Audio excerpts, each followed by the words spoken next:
नमस्कार दोस्तों, स्वागत है आप सभी का हमारे चैनल भक्ति ज्ञान में। दोस्तों, आज मैं आपको बहुत ही सुंदर धार्मिक कहानी सुना रहा हूँ। एक महिला बहुत ही धार्मिक प्रवृत्ति की थी और उसने नाम दाम भी लिया हुआ था। भजन सिमरन व सेवा भी करती थी। किसी को कभी गलत नहीं बोला। सबसे प्रेम से मिलकर रहना उसकी आदत बन चुकी थी। वो सिर्फ एक चीज़ से दुखी थी कि उसका आदमी उसके साथ रोज किसी ना किसी बात पर लड़ाई झगड़ा करता था। उस आदमी ने उसे कई बार उसे इतना मारा था कि उसकी हड्डी भी टूट गई थी, लेकिन उस आदमी का यह रोज का काम था। एक दिन उस महिला ने अपने गुरु महाराज जी से विनती की, हे गुरुदेव, मैंने कौन सी भूल की है? मैं सत्संग में भी जाती हूँ, सेवा भी करती हूँ, भजन सिमरन भी आपके कहे अनुसार करती हूँ, लेकिन मेरा पति मुझे रोज मारता है, मैं क्या करूँ? गुरु महाराज जी ने कहा, क्या वो तुझे रोटी देता है? महिला ने कहा, हाँ जी, रोटी तो देता है।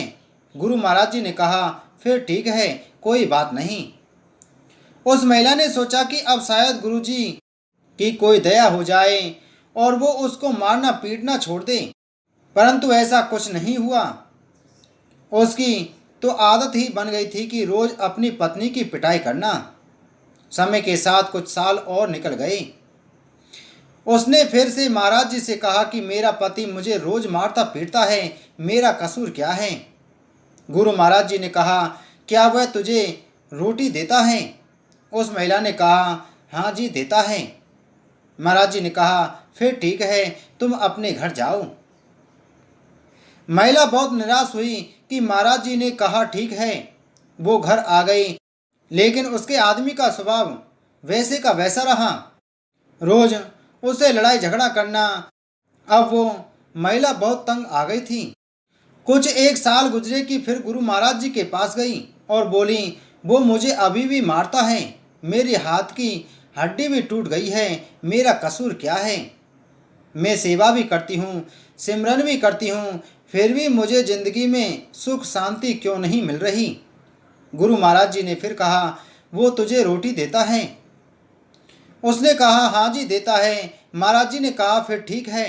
परंतु इस बार वह महिला जोर जोर से रोने लगी और बोली कि महाराज जी, मुझे मेरा कसूर तो बताओ, मैंने कभी किसी का बुरा नहीं किया, फिर मेरे साथ ऐसा बर्ताव क्यों हो रहा है? महाराज जी कुछ देर शांत हुए, फिर बोले, बेटी, तुम्हारा पति पिछले जन्म में तुम्हारा बेटा था और तुम उसकी सौतेली माँ थी।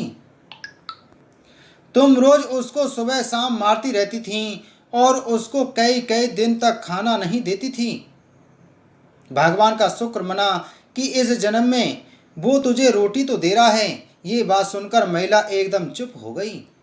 गुरु महाराज जी ने कहा, बेटा, जो कर्म तुमने किए हैं उसका फल तो तुम्हें अवश्य भुगतना पड़ेगा। फिर उस महिला ने कभी महाराज जी से शिकायत नहीं की, क्योंकि वो अब सच को जान गई थी। इसलिए हमें भी कभी किसी का बुरा नहीं करना चाहिए। सबसे प्रेम प्यार और शालीनता के साथ रहना चाहिए। हमारी ज़िंदगी में जो कुछ भी हो रहा है वह सब हमारे कर्मों का लेखा जोखा है, जिसका हिसाब किताब तो हमें देना ही पड़ता है।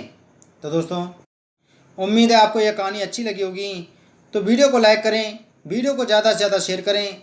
अगर आप हमारे चैनल पर नए हैं तो चैनल को सब्सक्राइब कर बगल में घंटी के बटन को जरूर दबाएं। जय श्री कृष्ण।